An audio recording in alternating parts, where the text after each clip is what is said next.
Hat on or hat off? Okay, it's not going to hurt anybody's feelings, right? Yes, I'm a recovering Methodist, so I can talk about those type of things. Like, honey, is this your phone? Did you turn it off? Okay, just checking.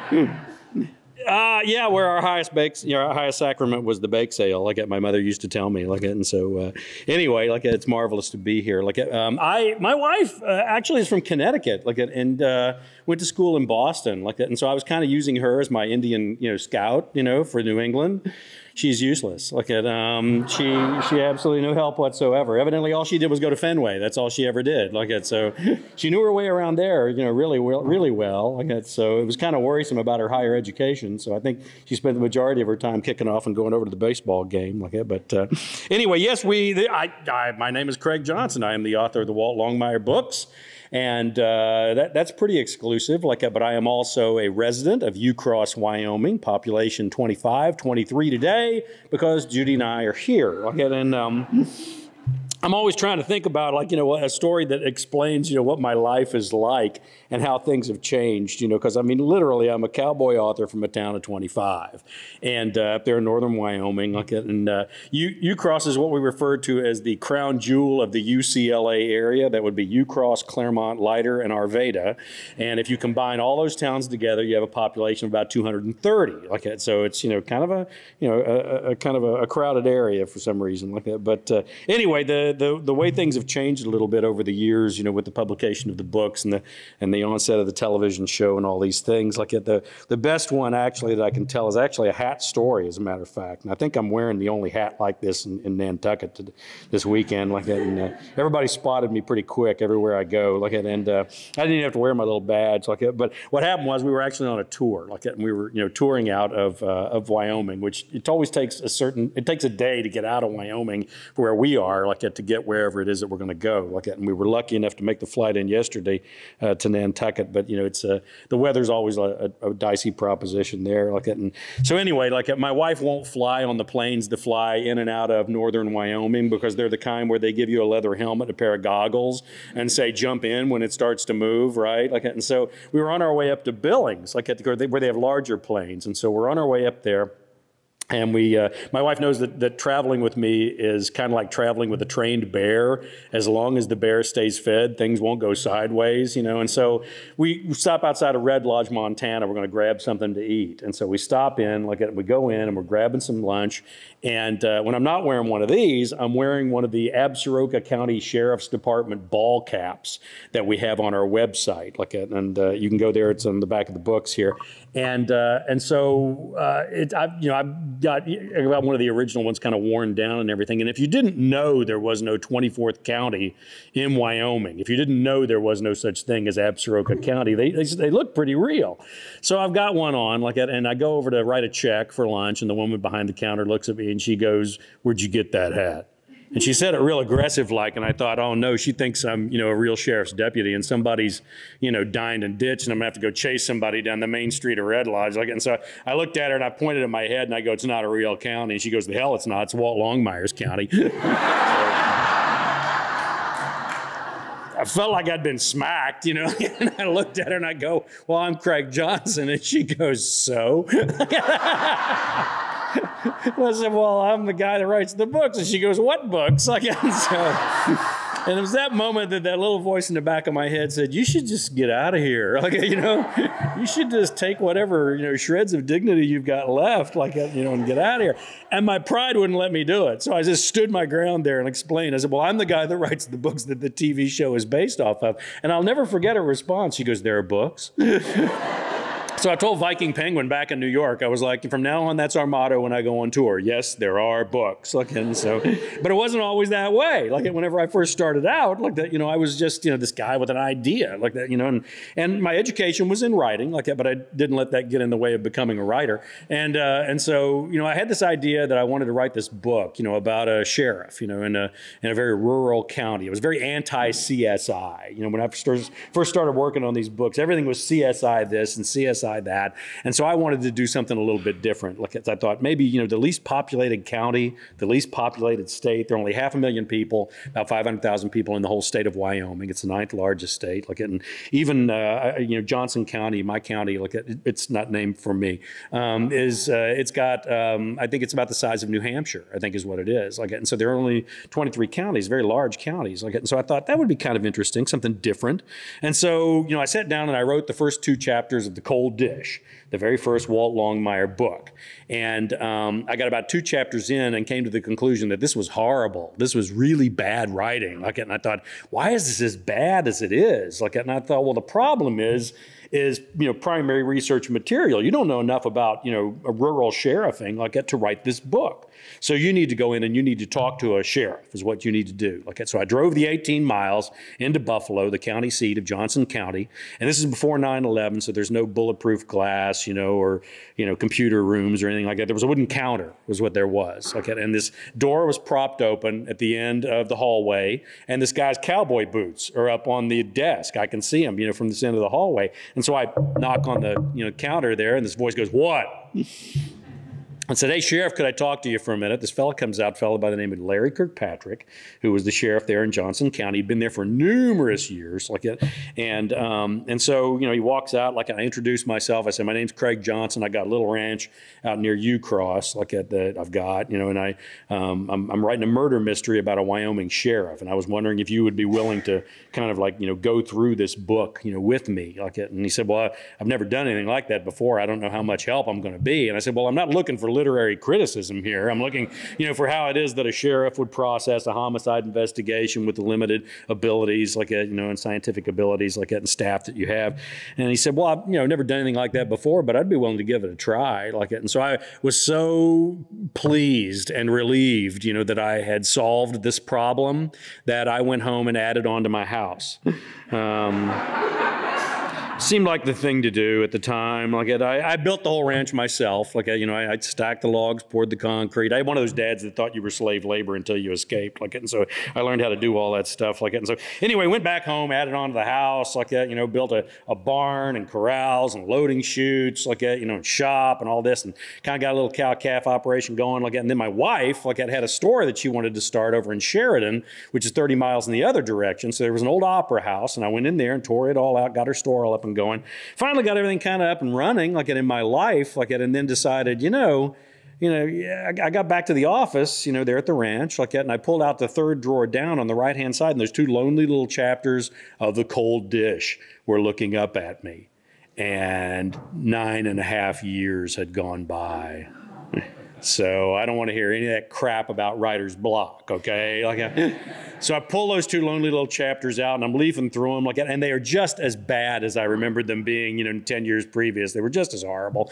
And I thought, you're going to have to go in and reintroduce yourself to this sheriff all over again. I hadn't spoken a word to him in 9.5 years, but I'd voted for him 3 times. Like, and so I thought, you're going to have to go in, you're going to reintroduce yourself to this guy, like that. And I thought, all right, like, but I hadn't worked up the nerve to do it yet, okay? So I was going into town, and I'm putting gas in my truck. I'm there at the Texaco station, putting gas in my truck, and all of a sudden this cruiser pulls in on the other side of the pump island, and this guy gets out, and he starts pumping the gas in his cruiser, and he turns around, he looks at me like that, and he pops his hat back on his head like that, and he drops his Ray-Bans down on his nose, and he folds his arms, and he's looking at me, and he's giving me this look that says, "What did I arrest you for, and when was it?" Like, and so I'm thinking this is going to be even worse than I thought because it's going to be in public. And I stuck out my hand and I said, "Sheriff Kirkpatrick, you're probably not going to remember me." And he goes, "Your name's Craig Johnson. You're the one that's got that little ranch out near Ucross, and you're the one writing a murder mystery about a Wyoming sheriff."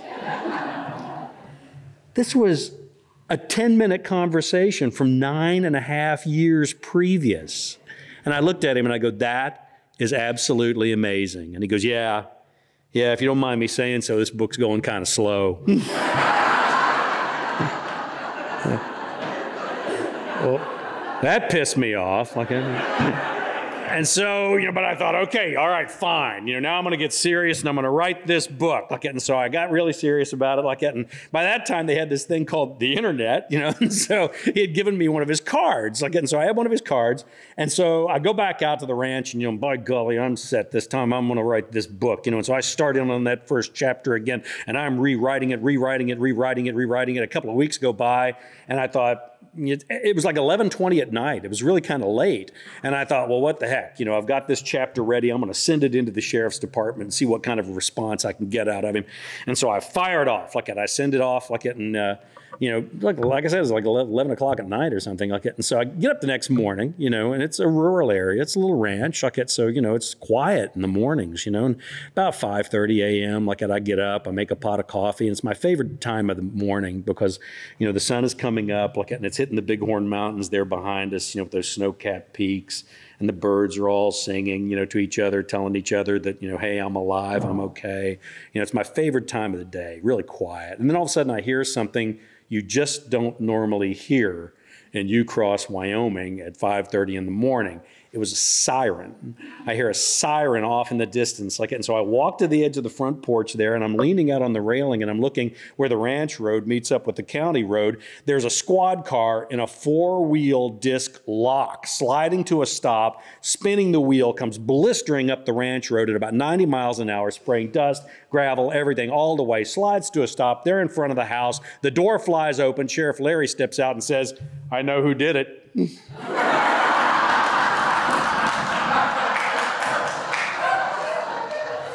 And all I could think was, I must be really shitty at this, And so I look at him and I go, "Larry, are you sure you want to guess?" He goes, "I'm a trained professional. I know who did it." I was like, "Why, it's 16 more chapters, an epilogue. Are you sure you want to guess in the first chapter?" He goes, "I know who did it." And so I said, "Well, okay, who did it?" He guessed and he was wrong. I took a great deal of pleasure in telling him that he was wrong too. And he just looks at me for a second and he goes, "Damn." And he just takes his hat and throws it back in the car and climbs back in and turns around and goes back down the ranch road. And I thought, well, I've lost that source, haven't I, right? So, I didn't hear a word from him. I mean, nothing. And so I thought, So, I'm working on the second chapter because I felt pretty good about the first chapter now. So I'm working away on that second chapter, trying to get it, together And a couple of weeks go by And I thought, okay, I'm going to send it into the sheriff's department again. And I was not going to make the same mistake twice. It's 2 o'clock in the afternoon on a Tuesday, I think it was. So I fire it off into the sheriff's department. 20 minutes later, the phone rings. And it's Sheriff Larry. And he goes, "I know who did it now." And I said, "Larry, you can't guess after every chapter." And he goes, "The hell I can't. It's my county. I can guess as many times as I want." And I was like, "All right, who did it?" He guessed again. And he was wrong again. And I told him, I said, "Not only am I starting to feel pretty good about my abilities as a crime fiction writer, but I'm starting to have some serious doubts about the Johnson County Sheriff's Department, And he goes, "Well, you're just changing, it every time I guess." And I was like, "No, Larry, I'm not. I got a 10-year-old outline I'm working from." He guessed after every single chapter, and he never got it right. And I was like, I felt pretty good by the time that was all over with, I got to admit. But then, I finally had enough nerve, I thought, and enough impetus, to continue writing this book and finishing it. And so I finally finished the book, and I got it done. And, I got to admit, I did make a few mistakes. I think I made the mistake that a lot of beginning authors make. The first draft of The Cold Dish was actually about 620 pages long. Really, it was kind of War and Peace in Absaroka County was what it was like. And so, whenever it got, I did these cold calls, with these agents in New York, and a lot of them were like a Damon Runyon novel. I would haul, this manuscript, 4 flights up, and they would open the door 6 inches, just enough to squeeze, the 620 pages through. And then they would tell me, "Sure, kid, we'll let you know." Never heard from them at all. But then I had this one agent that who said, "I'm not going to get a chance to read it quickly, but I will read it and I will give you a response." And I said, "That's fantastic. That'll be more than anybody's ever done before."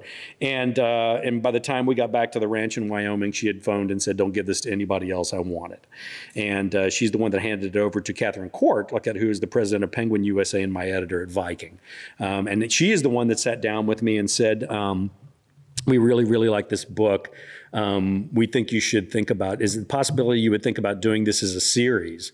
And that's when I, with the knowledge of not even having had one book published, started arguing with the president of Penguin USA and going, oh, I don't think it's a good idea. I don't think that'll work. Okay, but I've got some other ideas I want to bounce off you guys. And she said, why don't you go back to your ranch and think about this?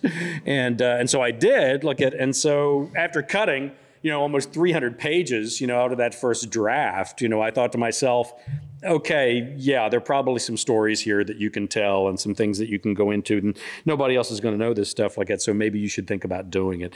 And so I did, and so we cut it down like that. They convinced me into doing it as a series, and the first book came out, The Cold Dish, and an amazing thing happened. The first library got in touch with me about coming and doing an event.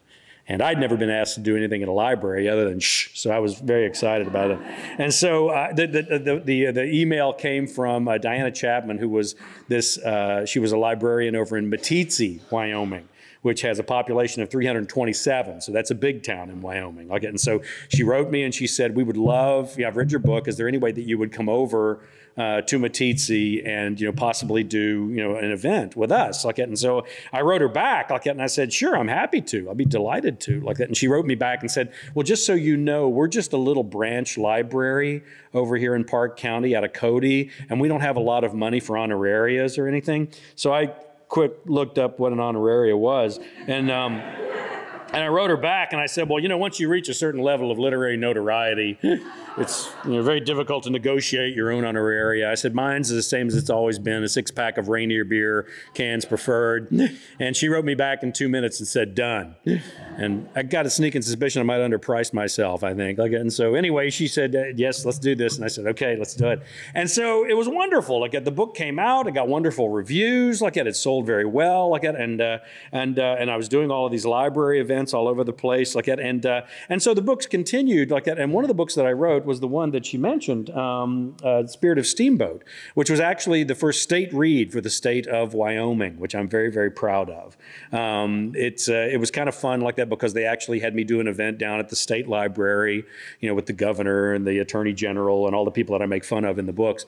And they were all there. And so what was really funny, though, was I get to the end of the event, and I'm standing at the podium, and the state librarian has to bring the 12-pack of Rainier beer out to me on the podium there. And let me tell you how much librarians like bringing beer into their libraries.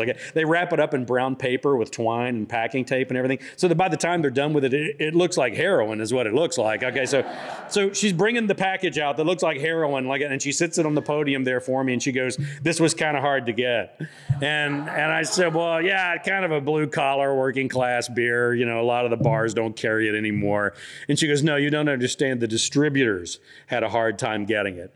And I was like, well, yeah, if the bars don't carry it, the distributors don't carry it. She goes, no, you don't understand. The brewery is out of beer. This was 2 weeks into the television show Longmire. And everybody saw Walt, drinking Rainier beer. And they all went out and bought it. I don't know if they drank it, but they bought it, right? And so she's telling me that they were out of beer, and I thought, I gotta check this out, just to see, And so I call up, the national headquarters for Rainier Beer, and I asked them, I said, are you guys having? We are out of beer. We have been brewing this stuff since Prohibition broke, and we're completely out of beer. We've had a spike in sales unlike anything we've ever seen before, and we have no idea what's going on. And I was like, well, let me explain. I have what we call in my business a clue. And so I'm explaining about Walt Longmire, the sheriff of the least populated county, least populated state. And they are the signature drink, for Walt. And so we have this wonderful conversation that goes on, for about 5 or 10 minutes or so. And so we finish up, and the guy was like, well, don't worry, because we're in full production and it'll be back out on the shelves here in about 4 days, which kind of gives you an indication of how long it takes to make Rainier beer. if you're thinking that it's aging in fine oak casks, up in ice caves in the Olympic Peninsula, it's not, okay? Just so you know. But that was I guess the next big step, I guess in our lives. My wife is a big part of this process. She's my first reader. And she reads back to me, aloud, what I read every day. And if we're laying there in bed and I fall asleep while she's reading back to me, that's not good. The most dreaded and feared words, that we have during the readback is when my wife stops reading and says, "Is there another way to say this?" That lets me know that I've been a lazy writer, and I've succumbed to lazy writing, which I use the example, the red hot gun barrel swung around under the looming mountains. Well, the gun barrel's always red hot, the mountains are always looming, and so you've done something wrong at that point in time, But the one thing that I did right was these guys from Warner Brothers, came and were knocking on the door.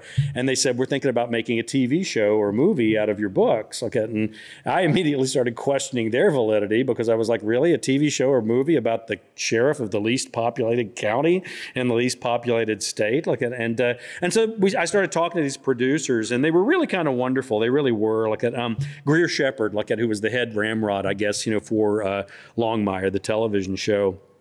I asked her, I said, why would you guys want to make a TV show out of this? Why in the world? And she said, "Well, Craig, it feels like, that we've kind of done this, this anti-hero thing, since the 1960s, and, the good guys are killing people and burying bodies in their backyards and making meth in bathtubs, and all this kind of stuff. We think that, that maybe people are kind of ready for a guy that's going to do the right thing, that has a code, that he lives by, a lot of those, those aspects of character that we grew up with. And we think that, not a guy that's perfect that, but the guy that, will kind of stand up, especially for the people in his community, which is kind of what, what's so important about Walt being a sheriff. It is elected law enforcement, and I have to explain that whenever I'm overseas during tours. They really don't get the whole thing that sheriffs are not only police officers, but they're also politicians, that they have to go out and they have to get votes. And that's kind of the special thing about Walt is that, we're giving him the most important thing that we have in our democracy. We're giving him our vote. And that's really kind of essential to the whole process And so for me, it was, a joy to write about that character, but to see that this was something that they felt strongly about too, these producers. And so anyway, they asked me, they said, one of the first questions they asked me, they said, "Do you ever think about actors whenever you think about the characters in your books?" And I said, "No, I don't. I've got people, that I know, that." One of my favorite quotes is the one from Wallace Stegner on Writing and Teaching Fiction, where he says the greatest piece of fiction ever written is the disclaimer at the beginning of every book that says nobody in this book is based off anybody alive or dead. And what a crock that is. I mean, that's your job, to go find interesting people and stick them in your books, right? And so anyway, I'd written up this first book, and so I said, no, I've got friends and family that I use as characters in my books, people I work with, and so no, I don't really think about actors. And they said, "Well, if you were to think about actors, who do you think about?" And I said, "Well, Joel McCrae would be a good Walt Longmire." And then I said, "Ben Johnson would be a good Walt. Gary Cooper would be a really great Walt Longmire." And they said that was no help at all because all those guys have been dead for 30 or 40 years. And so I told them, I said, "I'm not going to be much help to you guys in all this because it's just not something that I know about. I'm not going to be any help." And so they made me a creative consultant on the show because I knew how far it was from Absaroga County to Denver. And basically I knew where the porta potties were on set, at that point in time. But then, what happened was this package arrived at our ranch there in Ucross. It's I don't know, it was 10 o'clock at night or something, and the FedEx guy shows up, and he never shows up at 10 o'clock at night. And it was an overnight delivery from Warner Brothers, and it was a box. And so I walked back inside, and Judy's like, "What in the heck?" And so I don't know. And I open up the box, and these DVDs spill out onto the kitchen table, and it was all of the actors that they were looking at for Walt Longmire. And I was like, "You've got to be kidding me." And so Hollywood never does that. They don't care what the author thinks, for gosh sakes. And so anyway, I look at Judy and I said, "Well, we got some work to do." And so I start going through the DVDs, and we're going through, and there were these guys that are trying to be Walt Longmire, and they had two different ways they could go. They could either go with somebody who was a big name that would pull an audience, to the show, or they could go with someone who was a relatively unknown. And there were problems with both of those, because you guys know as well as I do, if you go with a big name, the problem is that, in Hollywood, if you're doing a piece where the guy wears one of these, there are about a half a dozen actors that they'll, cast in these roles over and over and over again these days. And they're all wonderful performers, but for my money, they've kind of gone to the well one time too many, so that you don't really look at them as the character anymore. You look at them as this conglomeration of all these, cowboy characters that they've played. And so I was kind of rooting for the unknown guy, but there are problems with that too, in the sense that Walt Longmire is not a spring chicken, okay? Walt's, Vietnam vet, he's a little older, and so any actor that's going to play Walt is going to have to be what? 50, 60 years old at least, right? Well, the problem with being an actor in Hollywood, and being in your 50s or 60s and still being unknown, is you might suck, all right? And Hollywood is really nervous about the whole suck thing, all right? So, it was interesting to see what they were going to do. And so I'm going through these DVDs, and Judy and I are going through these DVDs to see, which guy's going to play Walt Longmire. And they're all doing a good job, but they're just, none of them are really clicking for me. And we get to the last one. We get to the final DVD, which is, I'm pretty sure, the way that they had planned it. And I get to the final DVD, and down at the bottom it says Robert Taylor at the bottom of the DVD. And I look at Judy and I was like, well, they took my advice after all, didn't they? So thank goodness some of you guys remember Robert Taylor, the old actor, because the under 30 crowd does not get the Robert Taylor joke at all, I got to tell you. So anyway, I put the last DVD in, right? And this guy comes on, Robert Taylor. And this actor, and he's a big guy, tall, rangy, got lines on his face. He's got this gravelly voice and everything. And so, I'm looking at this guy, and it's interesting because in the audition, he's, actually it's in the pilot episode. It's when he goes to do a notification of death is what it is. And in law enforcement, it's the absolute worst job you can have. Basically what you're doing is going to a stranger's home and telling them that their loved one, they're never going to see them again. And it was interesting because, Walt has never met this woman. He's never been in her home. And Robert Taylor was the only actor that did this. He took off his hat. And I was like, that's our guy. His mother taught him basic civility, we don't have to start from scratch, And so I'm feeling really good about Robert Taylor. And it was about then that my wife sitting behind me went, oh my. I turn around, I look at her, and she goes, he's handsome. And then she made it even worse. She looks at me and she goes, you know what? He's kind of like a TV version of you, taller, better looking, with a better voice, So I'm not as big of a fan of Robert Taylor as maybe I used to be, but I am too, I have to admit, But I wanted to finish up with one thing, though. It's nice to be able to say all of these wonderful things about Hollywood and the things that have been happening and all of this, But in the final analysis, what it is that I do is I'm a wordsmith. That's what I do. I bump the words together to try and tell a story. And I always feel a little bit sorry for Hollywood because they don't have this one incredible tool that I've got. It's called your imagination. Because that's my job, to put those words together, hopefully not too many, not too few, but just enough to stack up those words like dominoes, and then just reach out and tip that first domino over as they race for the horizon, and then your imagination does all my work for me. And for that, I thank you. Thank you.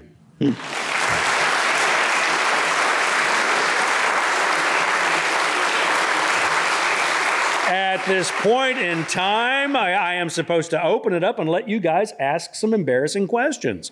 So if you would like to jump right in, you can ask me about the books, you can ask me about the TV show, you can ask me about that flight that we took from Boston to get here to Nantucket, which was a real teeth rattler there towards the end. But by golly, we made it. So we're pretty happy about it. It was the first time I'd ever listened to that warning that they give, where they say, in case of a water landing. And in Wyoming, we all laugh when they do that, because you'd have to aim for the water, if you really wanted to do a water landing like that. But yes, ma'am, you there in the front row. Influence did you have on picking the other actors?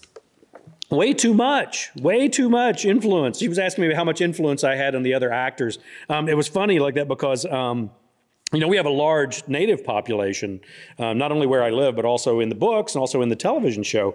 And we've kind of gotten to that point now where you can't slap a wig on Sal Mineo and, you know, and call him an Indian. And the wonderful thing about that is that there are a lot of really incredible, you know, native actors out there. And one of the things that's been great about the 6-year run for Longmire was I think we employed more native actors than almost all of the rest of Hollywood combined, which is really something I'm extraordinarily proud of. Like, and there's some extraordinarily talented performers, Zon McLaren, A. Martinez, and then the one that really cracks me up was that I knew they were having trouble casting the character of Henry Standing Bear in the books. I knew they were having a problem because they weren't sending me any DVDs, and I was like, something's up. Like that. And so finally, you know, a package arrived, you know, from, you know, FedEx, like from Warner Brothers, and it was a very thin envelope. And it said, you know, Henry Standing Bear auditions. And I pulled it out, and the first thing it was at the bottom was Lou Diamond Phillips. And I was like, he's way too young and too skinny, you know, to play Henry, for God's sakes. And I remember putting the DVD in, and my wife sitting there with me, and I remember looking at the DVD and going, when was La Bamba? You know, and Lou's in great shape. I mean, he works out like, you know, 4 hours a day and all this kind of stuff, but like he isn't a carbon-based life form, so he's aged just like the rest of us. Like that. And his audition was absolutely magnificent. He was really, really incredible. And he's turned out to be a very close friend. Like that. And one of the things that he does is I send him the books pre-publication, and he looks for contractions. Is all he does. He just reads the books looking for Henry contractions, and he's actually caught like 2 already, like that. So I'm kind of proud of him, like that. But yeah, it was amazing, like that. You know, that we had as much say as we did. But I think that was due and to a great extent because of the producers. They were very concerned with trying to make sure that they got it right, which was really kind of wonderful. So yes, ma'am.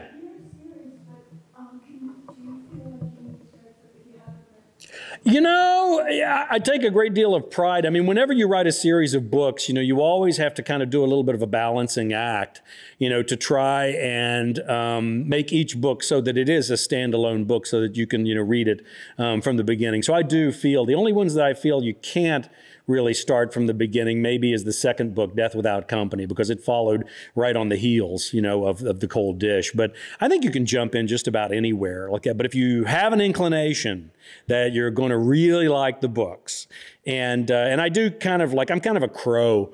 I kind of like sweep around, you know, in all of the different genres like that and pick up the shiny things that I like and bring them back to the nest and put them in the books. I mean, in case you can't tell, humor is extraordinarily important to me, like that in the books, like that, because whenever I can always tell when somebody's, you know, writing crime fiction that's never been around police officers before, because the characters are always so serious. You know, they're always these like, you know, about breaking the big case. You know, it's all about the big case, you know, and I'm like, that's not really the way it works. You know, generally, you know, cops are always looking at their uniform pants and going, do these make me look fat? You know, like, you know, do I have beer at home, you know, when I get home this weekend? I mean, it's much more human like that. And so that development, you know, of the storylines and, you know, the depth of the characters like that. If you have a sneaking suspicion that you're going to read all the books, I would advise you to maybe jump back and start in at the beginning like that and work your way through. And then you won't be writing me in like a month angry that, you know, I'm not writing fast enough like that. So, you know, it's kind of important to me too. Like that. Yes, ma'am. I've been listening to your books.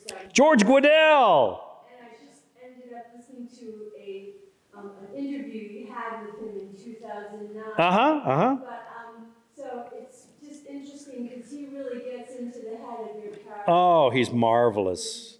Oh, he's marvelous. How I got him was Tony Hillerman. I was having dinner with Tony Hillerman down in Albuquerque, and at that point in time, The Cold Dish had come out, and I was in negotiations for the audiobooks. And so they were trying to decide, you know, who they were going to get to read them. And Tony said, you know, see if you can get George Guidell, he does all of mine. And so the next day when I'm talking to audiobooks, they said, well, we got a couple of readers we're thinking about. One of them is George Guidell. And I said, him. And they said, you don't want to hear the others? And I said, no, if he's good enough for Tony Hillerman, he's good enough for me. And it made for a really kind of wonderful relationship. And I can tell you one quick story. How much time do we have left? Do we have? 7 minutes, I can get this story in. And maybe even a question afterwards. So whoever wants to dive in for the last one. What happened was after we finished that conversation, like that with that interview, after Another Man's Moccasins, like I'm talking to George and they turn the machines off. And I turn and I look at him and I go, you've got the most amazing voice. I said, the timbre, the breath, the manipulative ability that you've got, to be able to do all of these different voices. You must have an incredible singing voice. And he goes, oh, no, you don't ever want to hear me sing. He says, I have the worst singing voice ever. You don't ever want to hear me sing, Craig. I don't know if you remember or not, but the next book, for those of you who've read the books, is Dark Horse. And that's the one where Walt is stuck in the cheap motel out on the Powder River. And the guys next door are playing the AM radio really loud. And it's Eddie Arnold's cattle call, the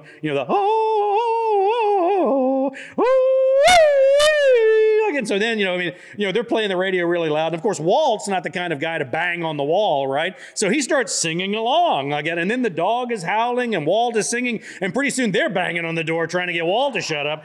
And George calls me up on the phone and goes, you son of a bitch. And I was like, well, hi, George, how are you? And he goes, you don't have Walt sing for 5 books. Suddenly, I tell you I don't sing. Next thing you know, you have Walt singing. You not only have Walt singing, you have him yodeling. Really? So I don't think that he's really forgiven me for that just yet, to be honest. So we have time for one more question. Somebody want to jump in? This is your chance. Yes, all the way in the back. Yes, sir. Longmire is a valley in Washington. How did you pick that for the sheriff's name? Whenever you're looking for a good Western name, all you have to do is stick it before a steakhouse. And that one seemed to work. I'm lying. That's not it at all. One of my favorite authors is Charles Dickens. I absolutely love Charles Dickens.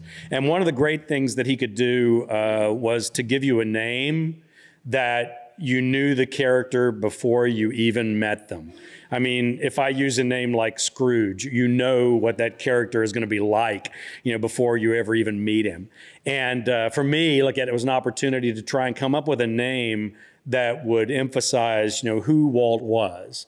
One of the things I like about Walt is that he's one of us. He's not the 6'2" of twisted steel and sex appeal. Every woman wanted him. Every man feared him. He could kill anyone with a number 2 Ticonderoga pencil in 3.2 seconds kind of guy. I hate that guy. Maybe because that's not who I see when I get up in the morning and look in the mirror. So what I tend to do is I kind of thought of Walt as being over. He's overweight. He's overage. He's overly depressed. But he still gets up in the morning and tries to do the job. And to me, that's true heroism. And so I thought, okay, one of the things I did with Walt is that he's smart, he's funny, he's got this incredible life. And the first thing I thought was, what can I do to cripple him? And I thought, take the most important thing away.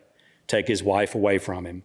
And he's going to have to deal with that for the rest of his life, that depression that he fights, where he made this deal with the universe, that he would do the right thing, that he would balance the scale, and that there would be no sliding scale of justice as far as he was concerned. And for that, he had the most important thing in his life taken away from him. And so he has to deal with that his entire life, hence Longmire.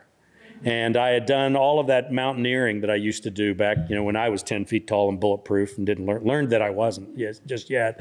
Whenever I was climbing Mount Rainier in Washington State, I was going by that first little lodge as you go by, and it was John Longmire. And I thought, that'll work. And that's how Walt got his name. Thank you so much for being here this morning.